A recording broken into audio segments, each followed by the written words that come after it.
Hello friends, आज मैं आपको बताने जा रहा हूँ कि एक मेडिकल रिप्रेजेंटेटिव बनने के लिए क्या क्वेश्चंस और क्या आंसर्स देने चाहिए जिसके लिए आप 100% ये जॉब को सिक्योर कर लो।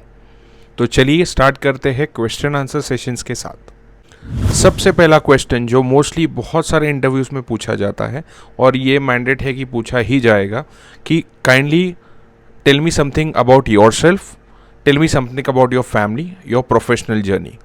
इसमें आपको क्वेश्चन को अच्छे से सुनना है कि इंटरव्यूअर ने आपको पूछा क्या है। इफ़ उसने आपको बोला है कि आप मुझे अपने फैमिली के बारे में बताइए तो आप सिर्फ फैमिली के बारे में बताइएगा।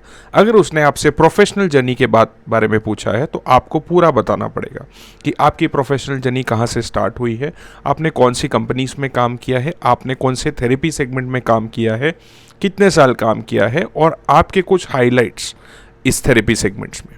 और तीसरा क्वेश्चन है जब वो आपको पूछेगा आपकी एजुकेशनल बैकग्राउंड के बारे में तो आप एजुकेशनल बैकग्राउंड के बारे में स्पेसिफाई करिएगा। नेक्स्ट क्वेश्चन जो आपको मोस्टली पूछा जाएगा कि आप जो कंपनी में फ़िलहाल काम कर रहे हो और आप जो ब्रांड बेच रहे हो, ये ब्रांड के केवल 7 से 8 कॉम्पिटिटर के नाम और ये कॉम्पिटिटर कौन से कंपनी से बिलोंग करते हैं। तो आपको ब्रांड नेम और कंपनी नेम दोनों मालूम होने चाहिए। अच्छे से प्रिपेयर करके जाइएगा। ये अगला क्वेश्चन ये भी बहुत इंटरव्यूज़ में पूछा ही जाता है कि आप नेक्स्ट 5 ईयर्स में अपने आप को कहाँ देखते हो। अब ये क्वेश्चन बहुत ही सब्जेक्टिव है। अगर आज आप एक मेडिकल रेप पोजीशन में ऑलरेडी काम कर रहे हो या फिर आप एक फ्रेशर हो तो आपका आंसर ये होना चाहिए कि सर आज मैं ये कंपनी में as a medical rep join कर रहा हूँ और नेक्स्ट 5 ईयर्स में मैं अपने आप को एटलीस्ट ये कंपनी में एक नेक्स्ट लेवल पे देखता हूँ। तो अगर आप एमआर हो तो आपको बोलना है कि मैं अपने आप को एक एरिया मैनेजर लेवल पे देखता हूँ और ये 5 साल में इस चीज़ पे प्रिपेयर करूँगा और सीखूंगा और ये कंपनी में मैं आगे ग्रो करना चाहता हूँ। तो ये आपका आंसर होना चाहिए। और एक क्वेश्चन जो बहुत ऑब्वियस है और मोस्टली पूछा जाता है आपको एक मेडिकल रेप के इंटरव्यू में कि what are the roles and responsibilities of a medical rep. इसमें आपको आंसर देना है कि सर एक मेडिकल रेप का रिस्पॉन्सिबिलिटी इज ब्रांड प्रमोशन और the product promotion. The other responsibility is the relationship management with the doctor, with the chemist, with the stockist. उसके बाद आपको बात करना है कि a medical rep has a duty of doing a proper RCPA। उसको market feedback और analysis पे काम करना है। ऑल्सो एक मेडिकल रेप को अपना सेल्स अचीवमेंट और अपना टारगेट अचीवमेंट के लिए वर्क करना है और इंश्योर करवाना है। इसके अलावा एक मेडिकल रिप्रेजेंटेटिव को ये इंश्योर करना है कि वो टाइमली अपना कॉल्स रिपोर्ट करे, अपने एक्सपेंसेस को सबमिट करे as per the ethical standards.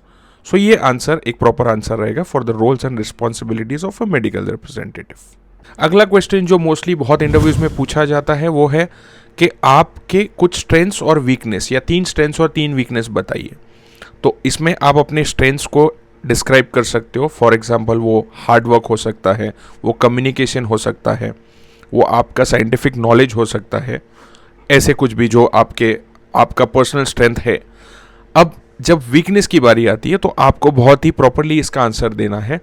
Weakness में एक आंसर जो आप अच्छे से दे सकते हो कि आप थोड़े ईगर हो टास्क कंप्लीट करने के लिए। तो जब भी कोई टास्क कंप्लीट नहीं होता समय में तो आप उस चीज़ में थोड़ी ईगरनेस दिखाते हो और इम्पेशेंट होते हो।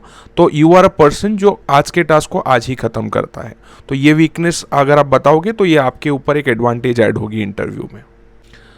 अगर आपने 3 से 4 महीने कोई कंपनी में काम किया है तो आपको ये क्वेश्चन पूछा जा सकता है कि प्राइमरी, सेकेंडरी और क्लोजिंग क्या होती है। तो दोस्तों प्राइमरी वो है जो स्टॉक आपके कंपनी से आपके स्टॉकिस्ट को जाता है, उसको प्राइमरी बोला जाता है। सेकेंडरी वो होता है जो आपके स्टॉकिस्ट से आपके मेडिकल में जाता है और क्लोजिंग वो स्टॉक होता है जो आपकी इन्वेंट्री में स्टॉकिस्ट में लाई डाउन करता है।